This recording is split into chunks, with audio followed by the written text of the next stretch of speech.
मतदार यादी पूर्ण झाल्यानंतर रावांनी नेहरूंना पत्र लिहिलं आणि सांगितलं की 18,92,00,000 मतदार 49.2% लोकसंख्येचा समावेश असलेली 388 यार्ड उंच अशी मतदार यादी तयार झाली आहे. आणि त्यांनी लिहिलं, I cannot believe that this is a reality. त्या कोविडच्या काळात ते वाचत असताना 1000 वेळेला डोळ्यात पाणी आलं असेल, 1000 वेळेला अंगावर काटा आला असेल की काय या देशाचं नेतृत्व होतं. आणि तुरुंगात टाकू वगैरे अजिबात धमक्या द्यायच्या नाहीत म्हटलं. हा देश तुरुंगामध्ये जाऊन जाऊन स्वतंत्र झालाय हे आम्हाला माहिती आहे. ज्या देशाच्या स्वातंत्र्यासाठी जे तुरुंगात नाही गेले त्यांना घाबरवा. आयोजित केलेल्या या लक्ष्य 2026 या शिबिराच्या निमित्ताने आज इथं सभागृहात उपस्थित असलेले महाराष्ट्र प्रदेश काँग्रेसचे प्रदेशाध्यक्ष हर्षवर्धनजी सपकाळ, महाराष्ट्राचे प्रभारी आदरणीय चेन्नीथालासाहेब, भाई जगतापजी, वर्षाताई गायकवाड, सचिन सावंत सर, असलेले सर्वच उपस्थित मान्यवर आणि जमलेल्या माझ्या सर्व बायोलॉजिकल बंधू आणि भगिनींनो, आता मी सगळ्याच ठिकाणी असं बोलतो बायोलॉजिकल बंधू भगिनींनो. याचं कारण आपल्या देशाला एक अमानवी म्हणजे नॉन बायोलॉजिकल एक अमानवी पंतप्रधान मिळाला जो स्वतःहूनच सांगतो की तो अमानवी आहे. आणि जो अमानवी आहे त्याला काही दुःख होत नसतं, त्याला आनंद होत नसतो, त्याला संघर्ष करायचा नसतो, त्याला दुसऱ्याच्या जीवाची किंमत नसते, प्राणाची किंमत नसते. त्यामुळे त्याला या कुठल्याच भावना नाहीत, मानवी संवेदना नाहीत, त्या फक्त आपल्याला आहेत. म्हणून आवर्जून प्रत्येक वेळी असा उल्लेख करणं गरजेचं आहे, कारण आपण ते संवेदना बाळगणारे आहोत. म्हणून मी नेहमी हे आवर्जून असंच म्हणतो की जमलेल्या सगळ्या बायोलॉजिकल बंधू भगिनींनो, आता काल बिहारची निवडणूक झाली आणि मगाशी मी ताईंशी बोलत होतो. 30 सप्टेंबरला ज्यावेळेला बिहारची मतदार यादी क्लोज केली गेली त्या दिवशी आपल्या चू आयोगाचे, हो म्हणजे मी त्याला आता हल्ली चू आयोग असं म्हणतो, काही लोक अंधश्रद्धेने त्याला चुनाव आयोग म्हणतात. तर या चू आयोगाचे जे प्रमुख आहेत अज्ञानेश कुमार, त्यांनी 30 सप्टेंबरला पत्रकार परिषद घेतली, एक प्रेस रिलीज पण दिली आणि त्यात त्यांनी असं सांगितलं की बिहारमधल्या एकूण मतदारांची संख्या 7,42,00,000 आहे.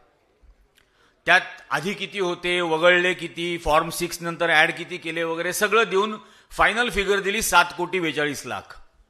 11 तारखेला ज्यावेळेला मतदानाची दुसरी फेरी झाली त्या दिवशी निवडणूक आयोगाने त्यांची दुसरी प्रेस रिलीज दिली.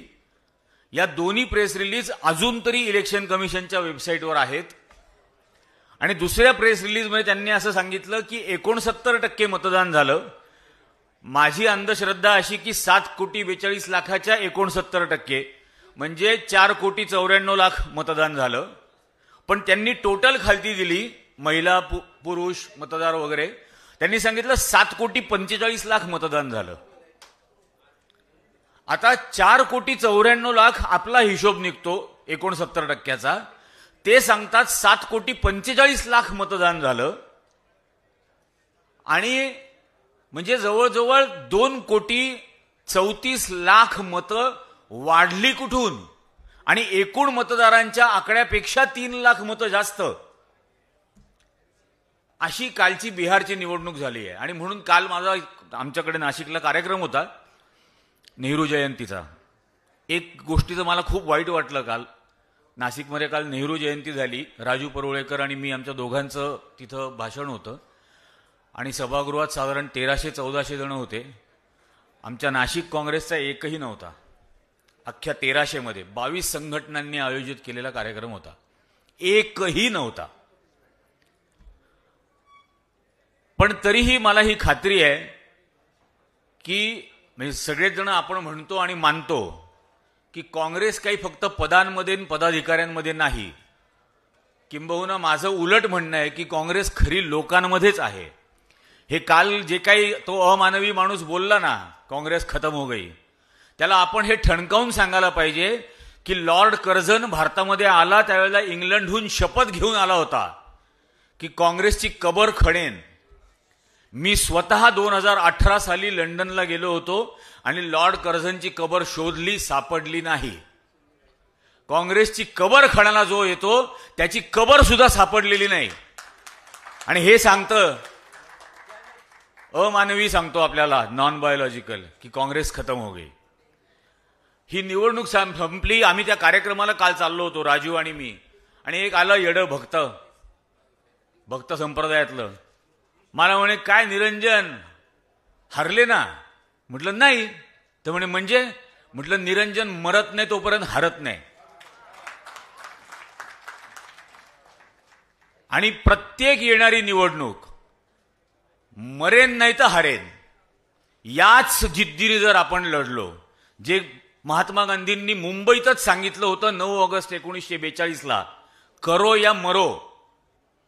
आणि आत्ता जी भारतावरती वेळ आलेली आहे ती अक्षरशः अशीच वेळ आलेली आहे, करो या मरो. ही ज्या पद्धतीने निवडणूक आयोग सामील झालेला आहे. कालच्या त्या कार्यक्रमामध्ये मी आता जे पुस्तक लिहितोय त्या पुस्तकाचं टायटल काल मला राजूनी सुचवलं, on the bits of drum. भारताची पहिली मतदार यादी यावेळेला तयार झाली. म्हणजे 15 ऑगस्ट 47ला स्वातंत्र्य मिळालं. 27 ऑगस्ट 47ला पंडित नेहरूंनी राजेंद्र प्रसादांना पत्र लिहिलं आणि त्यांना सांगितलं की भारताच्या पहिल्या सार्वत्रिक निवडणुकीसाठी पहिली मतदार यादी तयार करायची आहे, जी 21 वर्षाचा प्रौढ आणि 180 दिवसाचं डोमिसाईल या 2 निकषांवर करायची. आता हा कॉन्टेक्स्ट महत्वाचा याच्यासाठी ठरतो की याच्या आधीची निवडणूक 1937 साली जी झाली होती, प्रांतिक निवडणुका, या 1935च्या गव्हर्नमेंट ऑफ इंडिया ऍक्ट प्रमाणे झाल्या होत्या. आणि त्या मतदार याद्या क्वालिफाईड फ्रँचाईज होत्या. म्हणजे मतदार कोण असेल याचे निकष होते. जो पदवीधर आहे, जो इन्कम टॅक्स पेयर आहे, जो प्रॉपर्टी ओनर आहे असा पुरुष, आणि याच 3 कॅटेगरीमधल्या पुरुषांची आई, पत्नी किंवा मुलगी. आणि पती हयात आहे तोपर्यंतच ती महिला मतदार. पती मेल्यानंतर तिचा मतदानाचा हक्क जाणार. आणि ब्रिटिश इंडियाची, भारत, पाकिस्तान, बांगलादेश या 3 देशांची मिळून मतदार यादी बनली होती 2,80,00,000ची. 2,80,00,000. आणि 47ला पंडित नेहरू असं सांगतात, प्रौढ मतदान होणार. 21 वर्षाचा प्रत्येक प्रौढ हा मतदार असेल. कोणालाच अंदाज नव्हता. पण यांनी रावांची नेमणूक केली. आणि मी ती इलेक्शन कमिशनच्या 1600 आर्कायव्हल फाईल्स आहेत, त्या मी कोविडच्या आधी नुसत्या विकत आणल्या होत्या आणि ते वाचत होतो. त्या कोविडच्या काळात ते वाचत असताना 1000 वेळेला डोळ्यात पाणी आलं असेल, 1000 वेळेला अंगावर काटा आला असेल की काय या देशाचं नेतृत्व होतं. आणि हे आज सांगणं गरजेचं आहे. याचं कारण सुद्धा असं की रावांची ज्या वेळेला नेमणूक केली तर नेहरूंनी पत्र त्यांना दिलं की देशाची उभारणी इन्स्टिट्यूशनली आणि कॉन्स्टिट्युशनली करायची आहे. इन्स्टिट्यूशन अस्तित्वात नाही म्हणून तात्पुरती तुमची नेमणूक सेक्रेटरी इलेक्शन्स म्हणून करतोय, कारण इलेक्शन कमिशन नव्हतं बनलेलं. आणि मग देशभरातल्या प्रशासनाला पत्र पाठवा आणि संभाव्य अडचणी काय येतील हे विचारून घ्या. आणि देशभरातलं प्रशासन म्हणजे एकही संस्थान विलीन झालेलं नव्हतं, पण प्रशासकीय व्यवस्था इंग्रजांनी तयार केलेली होती. आणि मग पत्र पाठवली गेली. त्याला राजेंद्र प्रसादांनी विचारलं की असं का करताय, तेव्हा त्यांनी सांगितलं की कालपर्यंत अडथळे निर्माण करणारी नोकरशाही ही आज अचानक सहकार्य करेल अशा भ्रमात राहायचं नाही. कालपर्यंत ऑब्स्ट्रक्शनिस्ट होती, आज अचानक कॉपरेटिव्ह झाली असं समजू नका. ऐनवेळी एखादी गोष्ट लाल फितीत अडकू नये म्हणून संभाव्य अडचणी काय येतील हे आधीच आपल्याला कळलं पाहिजे. मुंबई प्रांत होता आणि मुंबई प्रांताच्या रिफॉर्म कमिशनरनी नेहरूंना पत्र पाठवलं की 21 वर्षाचं वय कसं निश्चित करायचं, कारण 91% जनता ही निरक्षर होती, साक्षरांकडेही जन्माचे दाखले नव्हते. त्याच्यानंतर त्यांनी विचारलं ट्रान्सजेंडर्सचं काय करायचं, आणि तिसरा प्रश्न विचारला मुंबईतल्या पेव्हमेंट ड्वेलर्सचं काय करायचं. त्याच्यावरती नेहरूंनी त्याला पत्र पाठवलं, उत्तर दिलं आणि उत्तर देताना सांगितलं की आपला निकष, our criteria is not gender specific. Of course transgenders are voters of India. हे या देशाचं नेतृत्व ऑक्टोबर 47 मध्ये सांगत होतं की transgenders are voters of this India. त्याच्यानंतर त्यांनी 21 वर्षाच्या निमित्ताने सार्वत्रिक देशभर आदेश काढला की गावागावात वस्ती वस्तीमध्ये दवंड्या पिटवा, आणि ते वाक्य असं होय की on the bits of drum, म्हणून राजूनी मला ते टायटल सुचवलंय पुस्तकासाठी, की on the bits of drum announcement करा की मतदार यादी या निकषांवर बनवायची आहे, तुमचं वय निश्चित कसं करायचं हे तुम्ही आम्हाला सांगा. पुन्हा राजेंद्र प्रसादांनी विचारलं की हे करता येईल का, तेव्हा नेहरू म्हणाले की हे करावं लागेल, कारण या देशातल्या लोकांनी लोकशाही नावाचा शब्द फक्त ऐकलाय, ती कशी असते हे त्यांना अजून माहीत नाही. आणि जेव्हा आपल्या प्रशासनाचा माणूस या देशातल्या गोरगरीब दरिद्री निरक्षर मागास माणसाच्या झोपड्याच्या दारात जाईल आणि त्याला विचारेल की तुझं वय किती म्हणजे कसं ठरवायचं हे तू आम्हाला सांग, त्यावेळेला नेहरूंचं वाक्य आहे, त्यावेळेला त्यांनी म्हटलं की the democracy will find its roots.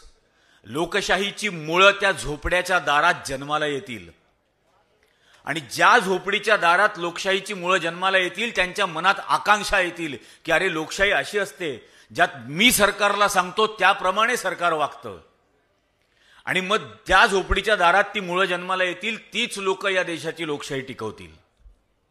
हा इतका प्रॉफेटिक व्हिजनरी नेता होता. एकाने असं विचारलं की मतदारसंघाचे ब्लॉक जे तयार करायचे आहेत त्यात घरांचे नंबर पूर्वेकडून देऊ का पश्चिमेकडून देऊ, उत्तरेकडून देऊ का दक्षिणेपासून देऊ.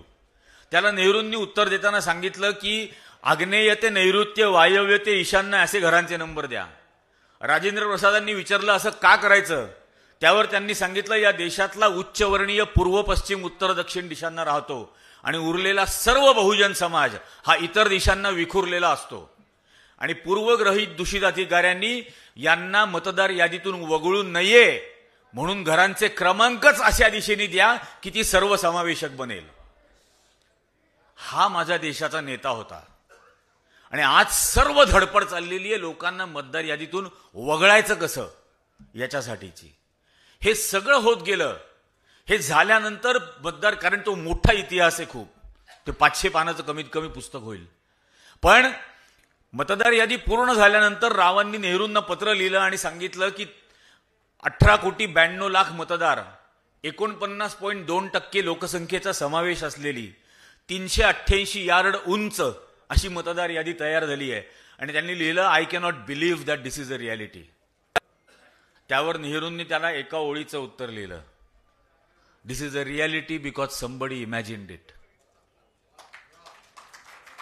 हे वास्तवात आलंय कारण याची कोणीतरी कल्पना केली होती. आज पुन्हा एकदा आपल्याला कल्पना करण्याची गरज आहे की या RSSचं, या मनुवाद्यांचं, या ब्राह्मण्यवाद्यांचं हे जे वर्चस्व वाढायला लागलेलं आहे हे संपवायचं कसं. एकदा कल्पना करून बघा, हजार मार्ग सापडतील, पण ती कल्पना करणं गरजेचं आहे. आणि ही कल्पना करणारं अशा पद्धतीचं व्हिजनरी नेतृत्व या देशाचं होतं, ज्यामुळे भारत हा जगातला पहिला देश बनला ज्याची मतदार यादी आणि ज्याचं संविधान हे जेंडर न्यूट्रल आणि रेस न्यूट्रल राहिलं. पहिल्या दिवसापासून या देशातल्या महिलांना आंदोलन करावं लागलं नाही, या देशातल्या आदिवासींना आंदोलन करायला लागलं नाही, या देशातल्या मायनॉरिटीजला आंदोलन करायला लागलं नाही.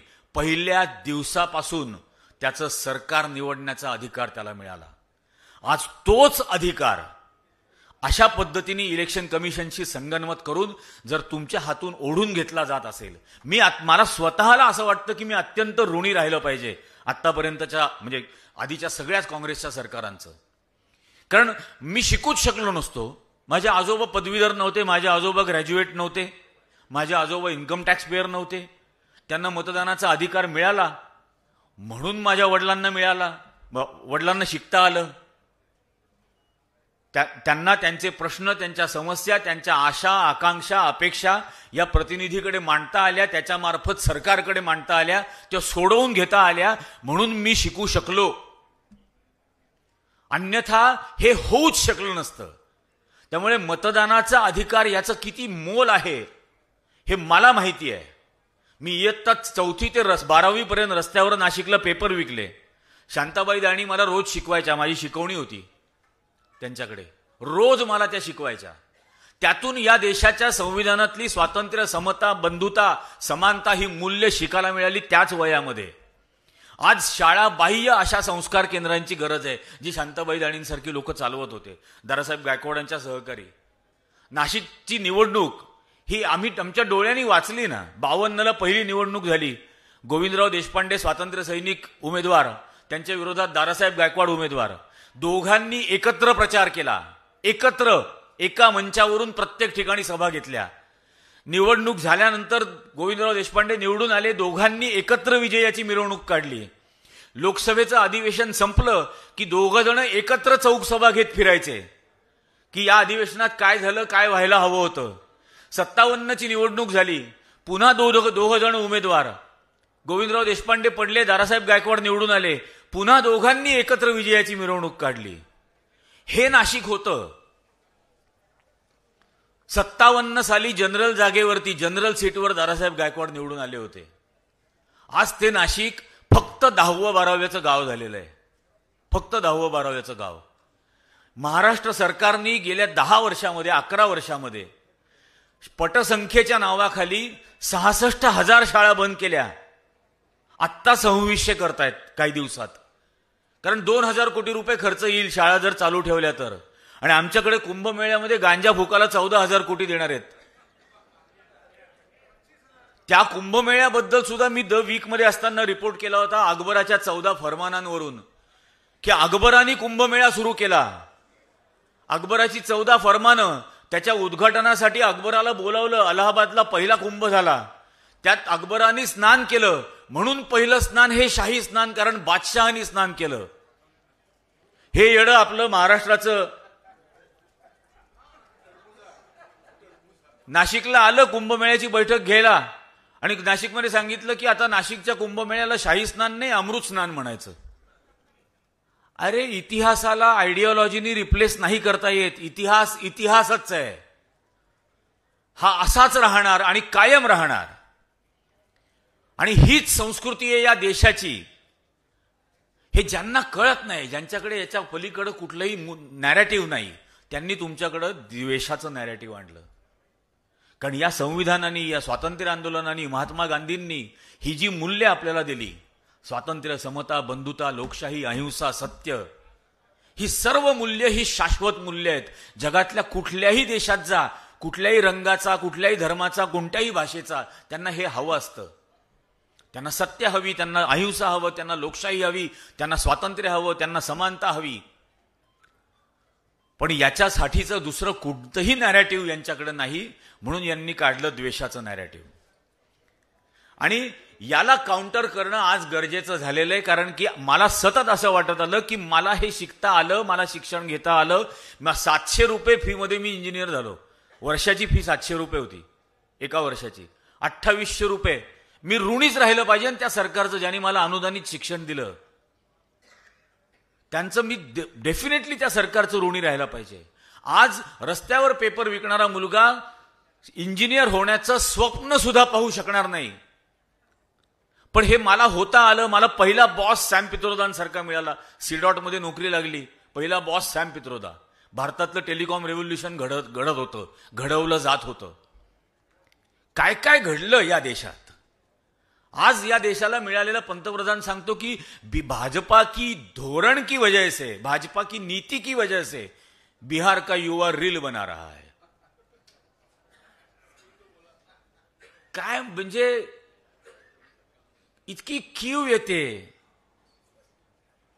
या देशातल्या प्रत्येक पंतप्रधानांनी या देशातल्या तरुणांना देशाच्या निर्माणासाठी, देशाच्या प्रगतीसाठी कायम एक रोल दिला, कायम एक भूमिका दिली.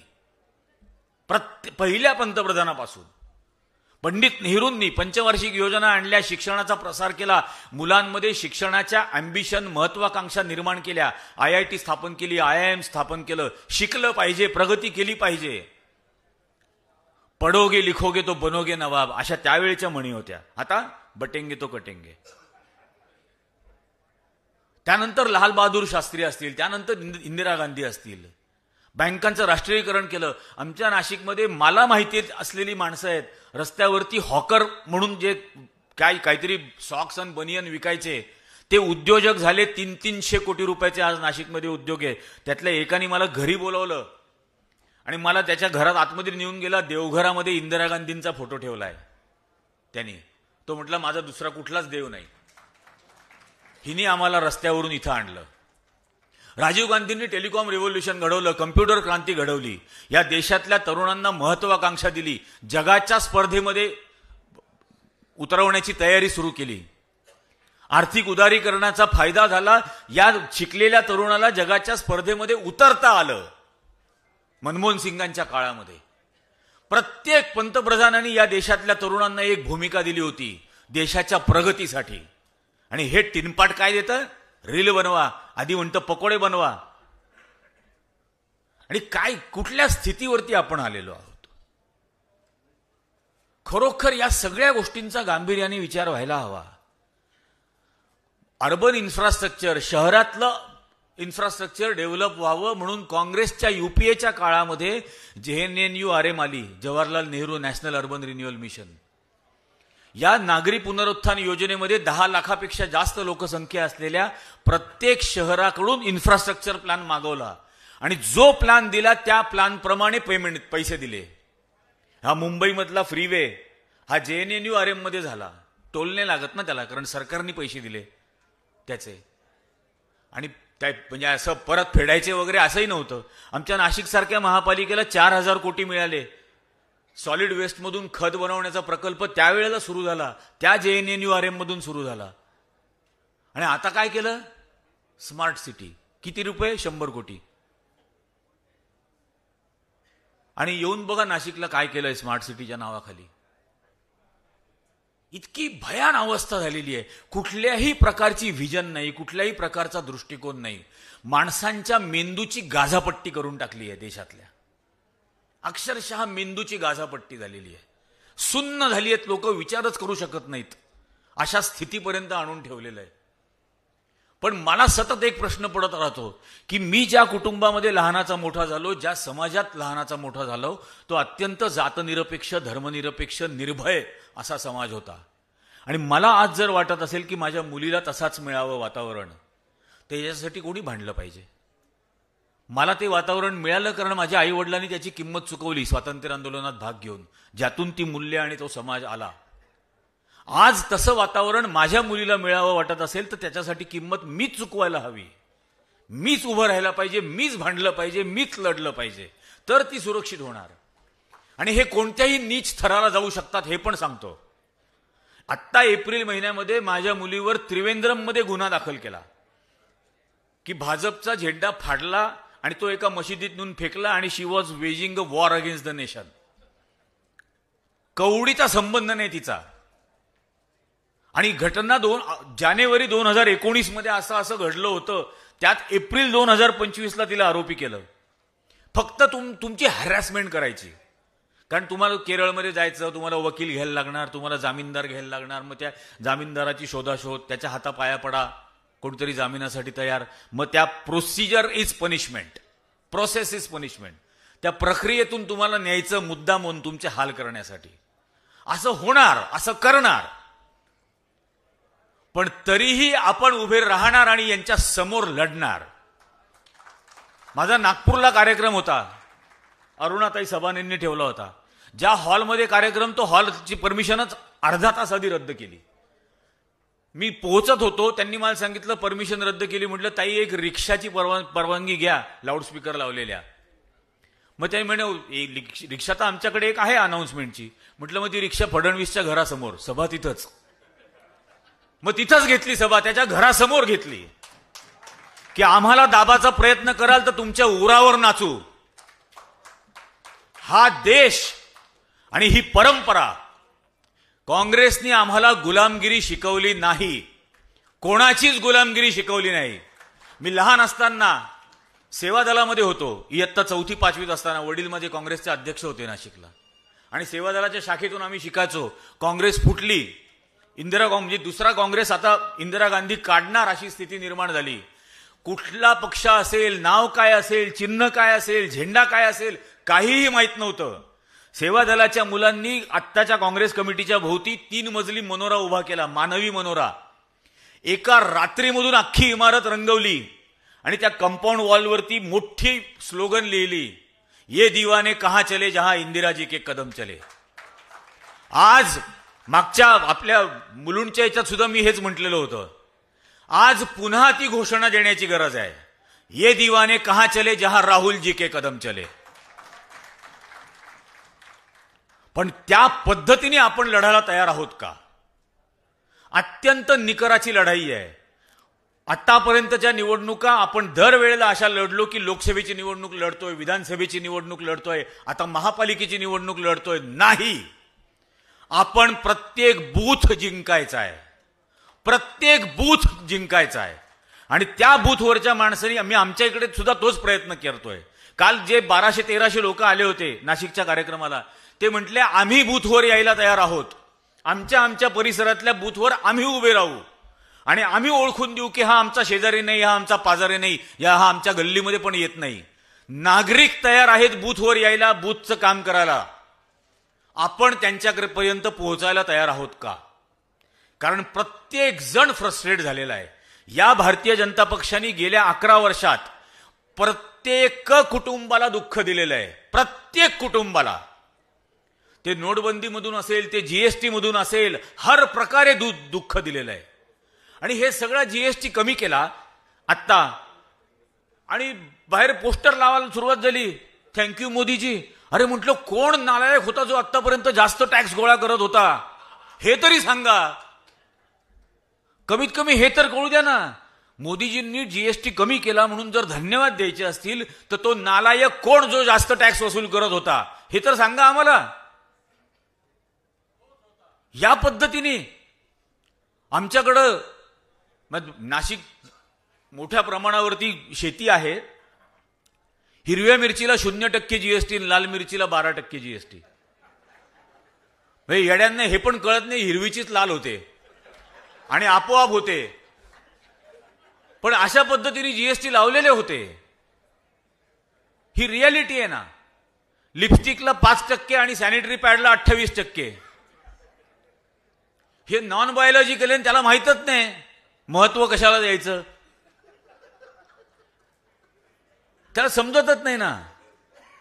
आणि हा म्हणणार इतका रोजगार आणि तितका रोजगार. अरे ज्या माणसानी आयुष्याची 35 वर्ष मी भीक मागून खाल्लं असं अभिमानाने सांगतो, त्याला काय रोजगाराचं महत्व असणार आहे? ज्याच्या हाताच्या कष्टाने, ज्यांनी मेहनतीने ना स्वतःच्या आईचं पोट भरलं, ना बापाचं भरलं, ना बायकोचं पोट भरलं, तो सांगणार तुम्हाला रोजगाराबद्दल. पण हा पॅटर्न आपल्याला लक्षात आला पाहिजे ना, की ज्याला काहीच कष्टाचं महत्व नाहीये तो रोजगार कसा का निर्माण करून देईल? ही वेडी आशा आहे, ही भाबडी आशा आहे.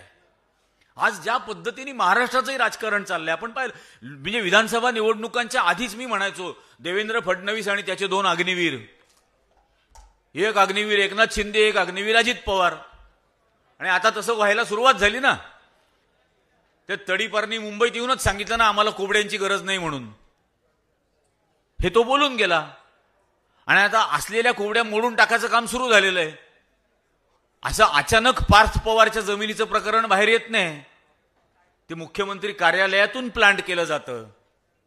त्यामुळे ही कुबडी मोडून टाकली जाईल. या अग्निवीराला रिटायर केलं जाईल 4 वर्षांनी. आणि रिटायर झाल्यानंतर पेन्शन नाही, ग्रॅच्युइटी नाही, मेडिकल नाही, काहीच नाही, कॅन्टीनची पण फॅसिलिटी नाही. हे होणार. भाजपनी आतापर्यंत त्यांच्या बरोबर जे जे आले त्यांना गिळंकृत केलेलं आहे. अख्ख्या भारतामधला इतिहास काढा. अकाली दलापासून, बिजू जनता दलापासून, या जेडीयू पासून कुठलाही सहकारी पक्ष यांनी टिकू दिलेलं नाही, वाढू दिलेलं नाही. ज्याला गिळंकृतच केलेलं आहे. आणि या सर्व दृष्टिकोनातून आज हे महत्वाचं झालेलं आहे. 27 महापालिका, 27 जिल्हा परिषदा, वर्षाचं बजेट आहे 4 लाख कोटी या इतक्या स्थानिक स्वराज्य संस्थांचं. 5 वर्षाचा अर्थसंकल्प होतो 20 लाख कोटीचा. यांची नजर त्या 20 लाख कोटीवर आहे. या महाराष्ट्रातील लोकसंख्या जगते का मरते, प्रदूषणाने मरते का काय? म्हणजे आता दिल्लीमध्ये आपण पाहिलं दिवाळीच्या वेळेला सर्वोच्च पातळीवरती प्रदूषणाचा आकडा गेल्यानंतर जिथं प्रदूषण मोजलं जातं त्या ठिकाणी यांनी पाण्याचे फवारे मारायला सुरुवात केली. कारण आकडेवारी लपवायची याच्यासाठी. त्यामुळे शहराची किती वाताहत होते याच्याशी यांना काहीही घेणं देणं नाही. यांचं काय होतं, यांच्याकडे कशा पद्धतीने अनिर्बंध सत्ता येते आणि राहते हेच महत्वाचं. आणि त्यासाठी हर प्रकारे ते दडपशाही करतील. जनसुरक्षा कायदा, कालच्या कार्यक्रमात ATS वाले येऊन मला सांगतात की तुमचं प्रोफाइलिंग करायला सांगितलंय. म्हटलं सगळीकडून फोटो काढ, सगळीकडून काढ. म्हटलं मला काही प्रॉब्लेम नाही, माझे काही 2 नंबरचे धंदे नाहीत, माझे काही असा माझा उद्योग नाही की मला तुमच्या प्रोफाइलिंगची भीती वाटेल. अजिबात नाही. काय हवं ते करायचं ते करा. एका गारगोटीला कार्यक्रम झाला कोल्हापूरला कार्यक्रम झाला. गाडीतून उतरताना SP आणि 25 पोलीस हे तिथं हजर. पंडित हातात नोटीस दिली, राजकीय पक्षावर टीका करायची नाही, राजकीय नेत्यांवर टीका करायची नाही, कोणाच्या भावना दुखावल्या तर तुम्हाला अटक करू. तो म्हटलं तर तुम्ही एवढे जण आलात तर आतमध्ये बसा सभागृहात आणि बघा मी काय बोलतो, व्हिडिओ शूटिंग करा. उगाच यांनी ज्यांनी सांगितलं म्हणून तक्रार घेतली असं नको व्हायला. आणि मग आत गेल्यानंतर मी सांगितलं, म्हटलं तुम्ही मला विषय सांगितला भारतीय लोकशाही आणि सद्यस्थिती. ही सद्यस्थिती म्हटलं ही यांनी मला दिलेली नोटीस. आणि म्हटलं यांचा भ्रम असा आहे की माझं अभिव्यक्ती स्वातंत्र्य पंचगंगेच्या घाटावर बसलेल्या पंडितांनी मला लिहून दिलंय. माझं अभिव्यक्ती स्वातंत्र्य मला माझ्या देशाच्या संविधानाने ऑलरेडी दिलेलं आहे आणि ते मोदी, शहा, भागवत, फडणवीस यांचं मोहताज नाही, ते ऑलरेडी माझ्याकडे आहे.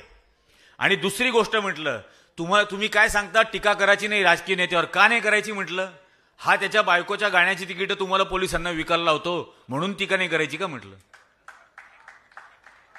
अहो तुमच्यावरती होणाऱ्या अन्यायाच्या विरोधात सुद्धा आम्हीच भांडणार आणि तुरुंगात टाकू वगैरे अजिबात धमक्या द्यायच्या नाहीत. म्हटलं हा देश तुरुंगामध्ये जाऊन जाऊन स्वतंत्र झालाय हे आम्हाला माहिती आहे. ज्या देशाच्या स्वातंत्र्यासाठी जे तुरुंगात नाही गेले त्यांना घाबरवा. आमची परंपराच ती आहे, अभिमानाने तुरुंगात जाऊ, छाती फुगवून सांगू की हो या देशाचं स्वातंत्र्य टिकावं म्हणून तुरुंगात गेलो. असल्या फालतू गोष्टींसाठी आम्हाला घाबरवण्याचे प्रकार करू नका. हे म्हणून म्हटलं तुमच्या नोटीसची किंमत शून्य असं म्हणून मी तो बोळा करून फेकला.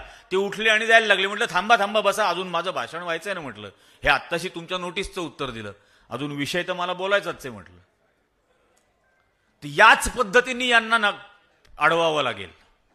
प्रत्येक ठिकाणी प्रत्येक बूथवर मगाशी पण मी तेच हे करत होतो की ऑब्जेक्शन ज्यावेळेला घ्यायचं असेल, ज्यावेळेला तुम्हाला खात्री नाही की हा मतदार आपला नाही, तुमच्या बूथ एजंटकडे 2-2 रुपयाच्या नाण्यांची गठ्ठी देऊन ठेवा. म्हणजे 500 नाणी देऊन ठेवा 2 रुपयाची, कारण ऑब्जेक्शन घ्यायला 2 रुपयाची फी लागते आणि खिशात सुट्टे नसतात. तो तिथला अधिकारी म्हणतो 2 रुपये 10 रुपयाची नोट दिली तर तो म्हणतो माझ्याकडे चिल्लर नाहीये परत द्यायला. 2-2 रुपयाच्या कॉईन जवळ ठेवा आणि त्यांच्या प्रत्येक मतदारावर ऑब्जेक्शन घ्या, खरा असो का खोटा, प्रत्येक मतदारावर ऑब्जेक्शन घ्या. याच पद्धतीने यांना नामोहरम करता येईल, यांच्याच पद्धतीने. पण हे सगळं करण्यासाठी मुळामध्ये जी इच्छाशक्ती लागते ती इच्छाशक्ती आपल्यात आहे का. आपण लढणार म्हणजे कसे लढणार. आपण फक्त घोषणा द्यायला जाणार आहोत का, आपण एक व्हिजन घेऊन जाणार आहोत की नाही, हे सगळं खूप महत्वाचं आहे. त्यामुळे हा जो आजच्या शिबिराचा जो टायटल दिलेला आहे लक्ष्य, तर लक्ष्य म्हणजे तुमचं लक्ष कुठे आहे, लक्ष कोणीकडे आहे असं नाही. लक्ष्य म्हणजे तुमचं ध्येय काय आहे. आणि ध्येय ही फक्त महानगरपालिका किंवा फक्त वॉर्ड जिंकाची नाही आहे. याचं अंतिम ध्येय हे या देशातली लोकशाही टिकवणं, या देशातल्या नागरिकांना मिळालेलं स्वातंत्र्य टिकवणं, या देशाची धर्मनिरपेक्षता टिकवणं, हे अंतिम महत्व याच्यातलं असलं पाहिजे. तरच हा जो भस्मासूर उभा राहिलाय. आज प्रत्येक जण काय विचार करतो, या मोदीचं काय करायचं, शहाचं काय करायचं, फडणवीसचं काय करायचं. ही लक्षणं आहेत, आजार नाही. मोदी, फडणवीस, शहा ही लक्षणं आहेत, आजार नाही. आजार रेशीम बागेत आहे आणि उपचार रेशीम बागेवरती करायचे आहेत. त्याचा विचार सतत डोक्यात राहिला पाहिजे, कारण हे सगळं येतं तिकडून. इथं आपल्याला डेंग्यू होतो पण गटार तिथे आहे, तिकडून ते डास उडतं आणि इकडे येतं. त्यामुळे त्याची सफाई कशी करायची हे सतत डोक्यामध्ये ठेवा. हे एकदा आपल्या डोक्यामध्ये आलं की कंटिन्युअस आपल्याला लक्षात येईल. यांचं प्रत्येक बोलणं आपल्याला आर पार पाहता येईल, आर पार बघू शकू. त्यांच्या बोलण्यातून आपल्याला समजेल की यांचा हेतू काय आहे. इतक्या स्ट्रॅटेजिकली ही संपूर्ण निवडणूक आपल्याला लढायची आहे. आणि जसं मी आधीही म्हटलं की अंतिमतः आपलं लक्ष काय. आज हे जे काही बोललेत, काँग्रेस पक्ष संपवणार वगैरे वगैरे, हेही आता आपलं महाराष्ट्रातलं पण चीफ मिनिस्टर असंच काहीतरी बरळेल. मागे तो बोलला होता ना, चीप चोरीला गेली. ज्याची मेंटॅलिटी चीप आहे त्याला असंच सुचतं ना. पण त्याला असं वाटतं की असलं काहीतरी केल्याने काँग्रेस संपेल. मी शेवटी एक छोटीशी कविता आहे पण मुद्दाम ती वाचून दाखवतो. म्हणजे काँग्रेस काय आहे हे यांना कळायला हवं, हे आपल्यालाही सतत माहीत असायला हवं. मैं कोई मुल्क नहीं हूं कि जला दोगे मुझे, कोई दीवार नहीं हूं कि गिरा दोगे, कोई सरहद भी नहीं कि मिटा दोगे मुझे. ये जो दुनिया का पुराना नक्शा मेज पर तुमने बिछा कर रखा है, इसमें कावाक लकीरों के सिवा कुछ भी नहीं है. तुम मुझे इसमें कहां ढूंढ रहे हो. मैं एक अरमान हूं दीवानों का, मैं एक ख्वाब हूं कुचले हुए इंसानों का. लूट जब हद से सिवा होती है, जुल्म जब हद से गुजर जाता है, मैं अचानक किसी कोने में नजर आता हूं, किसी सीने में उभर आता हूं. आज से पहले भी मुझे तुमने कभी देखा होगा, कभी मशरिक में, कभी मगरिब में, कभी शहरों में, कभी गांवों में, कभी बस्ती में, कभी जंगल में. मेरी तारीख ही तारीख है, मेरा कोई ज्योग्राफिया नहीं. और तारीख भी ऐसी जो पढ़ाई तो नहीं जाती, लेकिन फिर भी लोग छुप छुप कर पढ़ते हैं. कि मैं गालिब कभी मगलूब हुआ, कातिलों को कभी सूली पे चढ़ाया मैंने, और कभी आप ही मसलूब हुआ. फर्क सिर्फ इतना है कि कातिल मेरे मर जाते हैं, मैं न मरता हूं न मर सकता हूं. आणि ही काँग्रेस आहे जो ना मरती है ना मर सकती है. मगाशी मैं जैसा म्हटलं की लॉर्ड कर्जन ने कहा था कि कांग्रेस की कबर बांधने के लिए जा रहा हूं हिंदुस्तान. 2018 में मैंने लंदन में जाकर ढूंढने की कोशिश की कि लॉर्ड कर्जन की कबर कहां है, मुझे नहीं मिली. को कांग्रेस की कबर खोदने वालों की कबर नहीं मिलती. कांग्रेस है, कांग्रेस रहेगी. आणि याच पद्धतीने, याच मानसिकतेने आणि याच निर्धाराने जर आपण लढलो की मरत नाही तोपर्यंत हरत नाही, या निर्धाराने जर आपण लढणार असलो तर 101% या महानगरपालिका निवडणुकीत फक्त मुंबई नाही, महाराष्ट्रभर सगळ्या महानगरपालिका निवडणुकांमध्ये, जिल्हा परिषदांमध्ये काँग्रेस पुन्हा एकदा आपलं कमबॅक करेल. आणि इतकं वाजत गाजत करेल की रेशीमबागेपासून ते त्या परजीवी प्राण्याच्या घरापर्यंत त्याचे ढोल ताशे वाजत राहतील. आजच्या या शिबिराच्या निमित्ताने तुम्ही मला बोलावलंत, माझं ऐकून घेतलं, याबद्दल तुमच्या सर्वांचे मनपूर्वक आभार. शेवटी आपण बायोलॉजिकल आहोत त्यामुळे एकमेकाचं ऐकणारच. पुन्हा एकदा वर्षाताईंचे, सचिन दादांचे, दोघांचे अगदी मनपूर्वक आभार की त्यांनी बोलावलं. जय हिंद, जय भीम, जय महाराष्ट्र.